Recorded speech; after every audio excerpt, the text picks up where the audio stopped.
नमस्कार दोस्तों, मेरा नाम तरुण स्वर्णकार है और आप देखना शुरू कर चुके हैं हमारे YouTube channel Indian Ayurvedic doctor. दोस्तों, वीडियो को आगे बढ़ाने से पहले अगर आपने अभी तक हमारा चैनल सब्सक्राइब नहीं किया है तो please do subscribe our YouTube channel and press the bell icon for latest updates. दोस्तों, मैं तरुण स्वर्णकार आपके लिए लेके आया हूँ चरक उत्तरार्ध के वीडियोज़ की एक सीरीज। पिछले वीडियो में हमने ज्वर चिकित्सा अध्याय के बारे में बात की थी पिछले वीडियोस में, जिसमें पहले वीडियो में हमने बात की थी ज्वर के जो पर्याय हैं, प्रकृति है, उत्पत्ति है, प्रभाव, कारण आदि के बारे में, ज्वर के प्रत्यात्म लक्षण के बारे में, प्राकृत वैकृत ज्वर या फिर अंतर्वेग बहिर्वेग ज्वर, इनके बारे में बात कर चुके थे। फिर दूसरे वीडियो में हमने विषम ज्वर के बारे में बात की। फिर हमने धातुगत ज्वर और 13 सन्निपातक ज्वरों के बारे में बात की। फिर हमने ज्वर में विभिन्न चिकित्साएं, पेय आदि के बारे में और ज्वर में घृतपान के बारे में हमने पिछले वीडियो में बात कर ली थी। आज हम आगंतुक ज्वर, आम, पश्चिमा, निराम ज्वर के बारे में बात करेंगे। तो दोस्तों, आज का वीडियो शुरू करते हैं। तो ज्वर में विविध पेय आदि की बात करें पहले, तो यहाँ पे लाजा पेय सबसे पहले बता रखा है कि ज्वर पीड़ित व्यक्ति है उसमें लाजा पेय का एक इम्पोर्टेंट रोल है। वो क्या है कि जाठराग्नि मंद होती है तो उसको भूख नहीं लगती है, अगर हल्की सी भूख लगती है तो उसको हल्का भोजन देना चाहिए। तो पिप्पली सौंठ में पकाया हुआ धान का लावा की पेय का पान कराना चाहिए। ठीक है, तो लाज पेय पहला। फिर इसके बाद ये बता रखा है कि ज्वर में अगर पीड़ित व्यक्ति अम्ल खाने की इच्छा रखता हो तो लाज पेय में सौंठ व खट्टे अनार का रस मिलाकर पिलाना चाहिए। ठीक है, और ज्वरी को अतिसार हो या पित्तजन्य ज्वर हो तो पेय को ठंडा करके पीने को देना चाहिए। ठीक है, अब हम आगे बात करते हैं।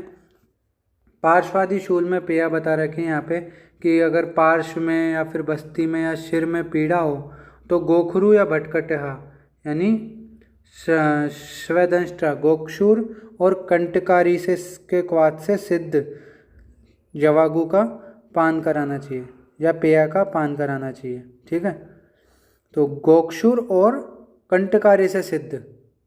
ठीक है, अब हम आगे बात करें ज्वरातिसारी में पेय कि ज्वर अतिसार जिसको हो चुका है उसमें कौन सी पेय देनी चाहिए।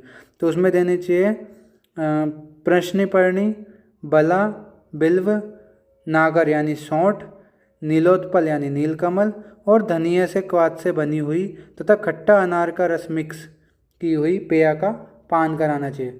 अब यहाँ पे एक क्वेश्चन आता है पीजी में कि ज्वरातिसार का डिटेल वर्णन कहाँ पे आया है। सबसे पहले डिटेल वर्णन तो चरक ने तो सिर्फ नाम दिया है ज्वरातिसार का, ये भी याद आता है कि चरक में ज्वरातिसार का वर्णन कहाँ किया गया है, तो चरक चिकित्सा स्थान अध्याय 3 में किया गया है। लेकिन ज्वरातिसार का डिटेल में वर्णन मिलता है हमें माधव निदान में। इसी प्रकार एक आता है आमातिसार। आमातिसार का डिटेल वर्णन हमें पहली बार मिला है सुश्रुत संहिता में। ये चीज़ें याद रखना दोस्तों। फिर जरित में अगर कास और श्वास भी हो तो विदारी गंधादि गण से क्वाथ से बनी हुई दीपनी व पाचनी व स्वेद लाने वाली पेय का प्रयोग बताया। कौन से? विदारी गंधादि गण के क्वाथ से। ठीक है, अब आगे हम बताएं ज्वर में अगर विबंध हो गया हो तो उसमें क्या देना चाहिए कि दोषों का अनुलोमन करने वाले पिप्पली और आंवले से पकाई हुई यव के साथ लाल धान के चावल की बनाई हुई पेय, मतलब धान के चावल, ठीक है, यव और पिप्पली आंवले से पकाई हुई पेय। अब हम आगे बात करें ज्वर की परिकर्तिका में पेय। परिकर्तिका मतलब एनस में कर्तनवत कैंची काटने समान पीड़ा होती है तो उसे परिकर्तिका रोग कहते हैं। ठीक है, तो रोगी को अगर गुदा में परिकर्तन हो तो बला, वृक्षाम्ल, खट्टी बेर, पिठीवन मतलब प्रश्निपर्णी, भटकटैया, ठीक है, ये जो प्लांट है उनके क्वाथ में बनी हुई पेय में कच्चे बेल की गूदी का चूर्ण मिलाकर पीना चाहिए। ठीक है, अथवा बला आदि के साथ बेल की गुद्दी का भी क्वाथ बनाकर लाल धान के चावल की पेय बनाकर पिलाना चाहिए। यानी इसमें कुछ प्लांट्स के नाम बता रखे हैं, जिनके नाम आप याद हो जाएं तो ठीक, नहीं तो एक रीडिंग तो मार ही लेना दोस्तों। फिर आता है ज्वरित में अश्वेद आदि में पिया। अगर ज्वर हो रहा है उसको और पसीना नहीं आ रहा हो तो पसीना लाने के लिए क्या करते हैं, और पसीना नहीं आ रहा हो या निद्रा नहीं आ रही हो या तृष्णा है, प्यास अधिक लग रही हो, तो उसे सौंठ और आंवले के क्वाथ से बनी हुई पेय को घृत में भूनकर चीनी मिलाकर पान कराना चाहिए। ठीक है, ऐसा शास्त्रों में बताया गया। फिर जीर्ण ज्वर में क्या निषेध बता रखा है वाघभट्ट ने, ये पीजी में पूछा जाता है, मूंग दाल और करेला, ये चीज़ याद रखिएगा दोस्तों। आगे की हम बात करते हैं, ज्वर में यूष के योग्य द्रव्य बता रखे हैं, मूंग, मसूर, चना, कुल्थी और मोठ को लेकर यूष बनाना चाहिए। ठीक है, आगे हम बात करें, ज्वर में शाक प्रयोग बता रखा है कि पटोल पत्र, ठीक है, कुलक और पापचेली का या पाठा, ठीक है, करकोटक, कष्ठिल, इन सब की जो शाक हैं उनका ज्वर में प्रयोग करना हितकर होता है। मांस में लाव पक्षी, कपिंजल, ऐण, चकोर, उपचक्रक यानी चकोर का एक भेद ही है, सामान्य मृग, काले पूंछ वाले मृग, बूंदा के दाग वाले मृग, खरहा, इन सब के जो मांसरस हैं वो ज्वर के नाशक होते हैं, वो ज्वर में देने लाभदायक होते हैं। ठीक है, गुरु तथा उष्ण गुण वाले मांसरस का प्रयोग कहाँ करना चाहिए, कि कुछ चिकित्सक गुरु व उष्ण होने के कारण मुर्गा, मोर, तीतर, क्रौंच, बटेर पक्षियों के मांसरस का प्रयोग ज्वर में नहीं करना बताते हैं। ठीक है, पर मात्रा विकल्प को जानने वाला और कालविद वैद्य इन मांसरसों को तब भी दे सकता है। कब दे सकता है, लंघन करने से वायु का बल जब अधिक बढ़ गया हो, अर्थात वायु की वृद्धि होने पर मुर्गों आदि का मांसरसों का भी प्रयोग किया जा सकता है। मतलब ऐसा कहना चाह रहा है कि कुछ आचार्य ऐसे हैं जो गुरु और उष्ण होने के कारण मुर्गा, मोर, तितर, बटेर आदि के मांसरस के प्रयोग ज्वर में करना निषेध बताते हैं, लेकिन आचार्य ने कहा कि जब वायु की वृद्धि हो जाए तो ऐसे में मुर्गे आदि का मांसरस का प्रयोग भी किया जा सकता है। अब ज्वरित को अगर प्यास लगे तो अपन बात कर चुके हैं, प्यास में तो एक बार षडंग पानी है कि वो तो खैर है ही, उसके अलावा भी इन्होंने बता रखा है कि अगर पीड़ित व्यक्ति को यदि प्यास लगे तो भोजन के बाद अनुपान के रूप में गर्म जल पिलाना चाहिए, किंतु यदि रोग मदिरा साथ में हो तो सर्वदा मदिरा पीने वाला हो तो दोष रोगी व रोग के बल के अनुसार अनुपान के रूप में उसको मदिरा का पान करवाना चाहिए। ठीक है, क्या बता रखा है यहाँ पे, उष्ण जल का पान या मदिरा का पान। मदिरा का पान कब, जब उसको मदिरा साथ में हो, जो डेली पीता हो ऐसे व्यक्ति को। ठीक है, अब हम आगे बात करते हैं दोष पाचनार्थ की दृष्टि से वर्ज्य, मतलब नूतन ज्वर में यदि दोषों को पचाने की दृष्टि से गुरु, उष्ण, स्निग्ध व मधुर कषाय रस वाले आहार द्रव्यों को प्राय नहीं खाना चाहिए, ये बता रखा है। अब यहाँ पे ज्वरनाशक कषाय बता रखे हैं, तो अलग अलग कषाय इनकी एक पर रीडिंग मार लेना, काम की चीज़ मैं बता देता हूँ जिनमें होगी यहाँ पे जो भी। सबसे अब आता है मेन विषम ज्वरनाशक कषाय, 5 क्वाथों का वर्णन है यहाँ पे, कौन कौन से, कलिंगकादि, पटोलादि, ठीक है, निम्बादि, किरातिक्तादि और गुड़ुच्यादि। ठीक है, यहाँ पे इनको याद करने की एक ट्रिक बनाई मैंने, मतलब ट्रिक है, कल पटेगी निक्की गुड़ से, तो ट्रिक को गलत वे में मत लीजिएगा, लेकिन सीखने के पर्पज से है कि आपको इजी रहेगा। अब यहाँ पे कल से कलिंगकादि आ जाएगा। ठीक है, पहले क्रम से है ये पूरा, ठीक है, इसमें क्रम लिख देना आप, 1 2 3 4, मतलब नी वाला 3 है और की 4 और 5वां गुड़। ठीक है, तो यहाँ पे एक कौन सा ज्वर है, संतत ज्वर, तो संतत ज्वर में कलिंगकादि चूर्ण, ठीक है, नहीं कलिंगकादि क्वाथ, यहाँ पे क्वाथ वर्णन है। ठीक है, कषाय क्वाथ एक ही बात है, तो यहाँ पे कलिंगकादि क्वाथ का बता रखा है। ठीक है, फिर 2 नंबर पे पटोलादि क्वाथ, किसमें, सतत ज्वर में। फिर 3 नंबर पे निम्बादि, किसमें, अन्य द्युष्क में। फिर 4थे नंबर पे किरातिक्तादि क्वाथ, ये किरातिक्तादि कषाय किसमें है, ये है तृतीयक ज्वर में। और गुड़ से गुड़ुच्यादि, गुड़ुच्यादि मतलब किसमें है, ये है अपने चतुर्थक ज्वर में। ये चीज़ आप याद रखिएगा। तो यहाँ पे बता भी रखा है कि पहले बता रखा है इंद्रजों, इंद्रजों किसको बोला है यहाँ पे, कलिंगकादि। तो क्या बता रखा, कलिंग कहा पटोलस्य पत्रम कटुरोहिणी, ये पहली लाइन है किसके लिए, कलिंगकादि कषाय के लिए, जो संतप्त ज्वर में काम आता है। ठीक है। फिर दूसरा बता रखा है पटोल है सारीवा मुस्तम पाठा कटु रोहिणी, ये बता रखा है पटोलादि कषाय, ये सतत ज्वर में बता रखा है। फिर निम्ब है पटोल त्रिफला मृद्विका मुस्त वत्सकौ, ये बता रखा है निम्बादि कषाय।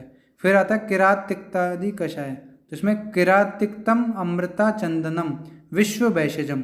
अब यहाँ पे विश्व वैशज जो आता है वो आता है आर्द्रक के लिए, आर्द्रक या शुंठी। ठीक है, ये याद रखिएगा। फिर आता है गुडुच्चामलकम मुस्त अर्ध श्लोक समापनाम, मतलब यहाँ पर गुडुच्ची और आमलका और मुस्तक, इनके प्रयोग से जो बनाया गया है वो पांचवा कषाय है गुडुच्चादि कषाय, वो चतुर्थक ज्वर में देते हैं। ठीक है, ये आप याद रखना। फिर उसके बाद वत्सक आदि क्वाथ का वर्णन कर रखा है, ये नाम याद कर लेना इनके, वत्सक आदि क्वाथ या मधुक शीत कषाय, मधुकादि शीत कषाय, या जात्यादि क्वाथ। ठीक है, त्रिफलादि क्वाथ, ये नाम आपको याद करने हैं, बृहत्यादि क्वाथ। ठीक है, शट्यादि वर्ग क्वाथ, ये इम्पोर्टेंट है। ठीक है, इसके अलावा एक चीज़ और है कि शट्यादि क्वाथ का वर्णन ज्वर में है और शट्यादि चूर्ण का वर्णन हिक्का और श्वास में। तो क्वाथ और चूर्ण कंफ्यूज मत होना, क्वाथ का वर्णन ज्वर में है और शट्यादि चूर्ण का वर्णन हिक्का श्वास में। ठीक है, ऐसे बृहत्यादि गण क्वाथ। ठीक है, ये चीज़ें हैं। जिस प्रकार हमारा ज्वर में यवागुपान और क्वाथ वगैरह कषाय वगैरह का वर्णन हो गया।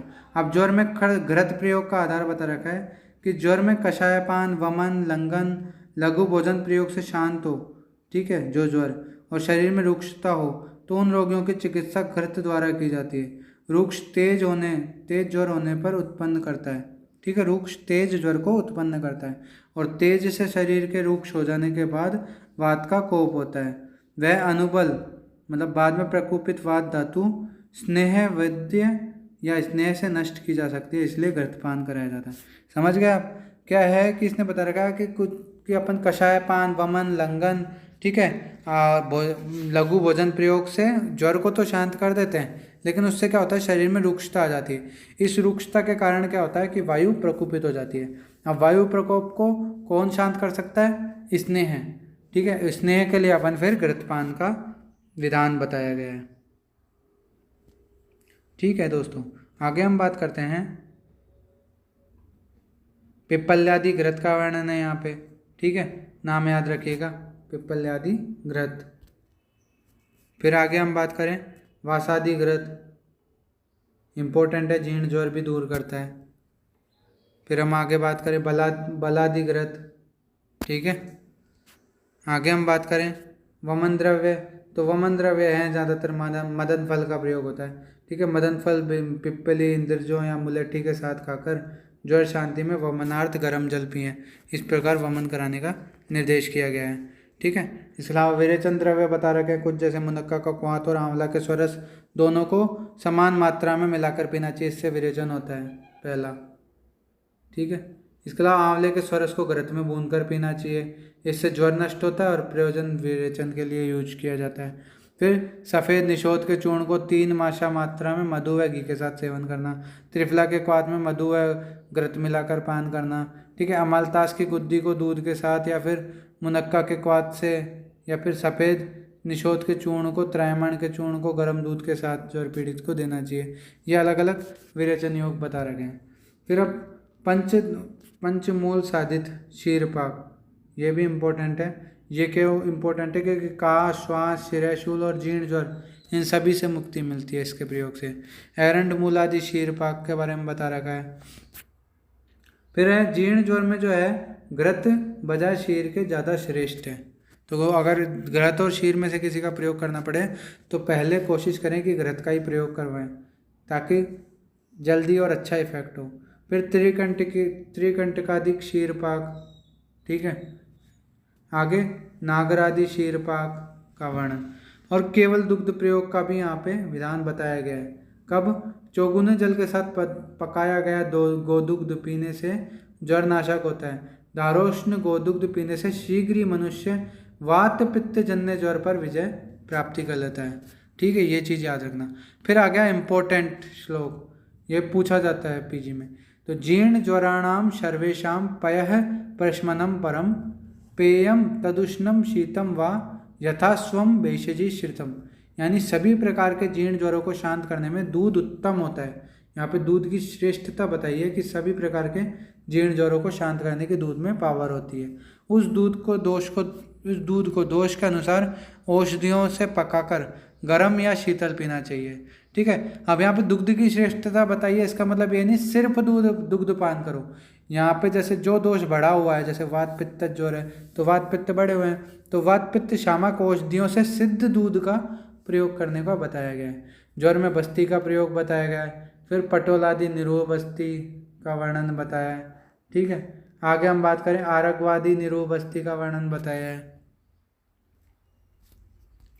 ठीक है, फिर आप गुरुचादी निरोह बस्ती, इनके नाम याद कर लेना कौन कौन सी निरोह बस्ती दी जाती है। इसके अलावा जीवंत्यादि अनुवासन बस्ती है। अब जीवंत्यादि अनुवासन बस्ती है, यहाँ पे निरोह बस्ती नहीं। ठीक है, पटोलाद्य अनुवासन बस्ती, चंदनाद्य अनुवासन बस्ती का वर्णन है। ठीक है, ये आप याद रखना। फिर ज्वर में शिरोविरेचन का बता रखा है। पहले भी हम बता चुके हैं कि जो शिरशूल वगैरह सिर का कोई रोग हो रहा हो तो शिरोविरेचन या मूर्ध विरेचन अपन दे सकते हैं। ठीक है, अब हम बात करते हैं आगे। ज्वर में अभ्यंग आदि देने का भी विधान बताया कि ज्वर में अभ्यंग आदि से भी लाभ होता है। कैसे? ज्वर के में रोगी की इच्छा के अनुसार शीत या उष्ण अभ्यंग प्रदेह है और परिषेक का प्रयोग कारणों के अनुसार ज्वर के दोनों भेदों का, अर्थात ये ज्वर चाहे शीतजन्य हो चाहे उष्णजन्य हो, इनका विभाग कर प्रयोग करना चाहिए कि शीतजन्य में तो उष्ण और उष्णजन्य में शीत अभ्यंग करना चाहिए।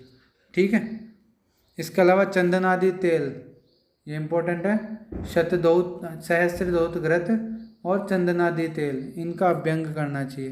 ये दोनों नाम बता रखे हैं, इनका नाम याद रखना डिटेल। अब इसके बाद आता है चंदनादि तेल। इसमें टोटल द्रव्य याद रखने 105 होते हैं। ठीक है, दाह जर नाश करने वाला होता है तुरंत। इसके अलावा जब रोग जो है वो शीताभिप्राय उष्ण समुत्थ ज्वर होता है, यानी उष्ण से उत्पन्न होता है। मेनली उसमें क्या होता है, उष्णता के कारण जो ज्वर उत्पन्न होता है उसमें चंदनादि तेल शीतलता लाने के कारण इफेक्टिव काम करता है। ऐसे ही अगर उष्ण अभिप्राय शीत समुत्थ ज्वर होता है तो उसमें अगुरवादी जो है क्वाथ ज़्यादा काम करता है। यहाँ पे आगे हम बात करें इम्पोर्टेंट चीज़, ये तो सब आप एक बार रीडिंग मार लेना और कुछ नहीं। अगुरवादी तेल का यहाँ बता रखा है कि उष्ण अभिप्राय शीत समुत्थ ज्वर में प्रयोग किया जाता है। ये अगुरवादी में टोटल 98 द्रव्य हैं, जबकि चंदनादि तेल में 105 द्रव्य थे। ये चीज़ आप याद रखना दोस्तों। अब आगे हम बात करेंगे नेक्स्ट वीडियो में ज्वर में स्वेदन आदि की बात। ठीक है, तब तक के लिए बाय बाय। कमेंट बॉक्स में कमेंट जरूर कीजिएगा आपके कोई भी डाउट हो इस चैप्टर से रिलेटेड। बहुत इंपॉर्टेंट चैप्टर है, बहुत बड़े बड़े क्वेश्चन भी इससे आते हैं। विषम ज्वर आता है एक क्वेश्चन, तो धातुगत ज्वर आता है, सन्निपातक ज्वर है, वो 10 नंबर 15 नंबर 20 नंबर में पूछे जाने वाले क्वेश्चन है। उसके अलावा बहुत सारे छोटे छोटे क्वेश्चन भी है, जैसे घृत प्रयोग, क्षीर प्रयोग, इस बारे में। ठीक है, इसके अलावा जो चिकित्सा में कौन कौन से कषाय प्रयोग किए विषम ज्वर में, पाँचों, कलिंगादि हुआ, पटोलादि हुआ, निम्बादि हुआ, किरातिक्तादि कषाय हुआ और लास्ट गुड़ुच्चादि कषाय, इन सब का वर्णन अपन को पता चल गया। तो ठीक है दोस्तों, मिलते हैं अगले वीडियो में, तब तक के लिए बाय बाय।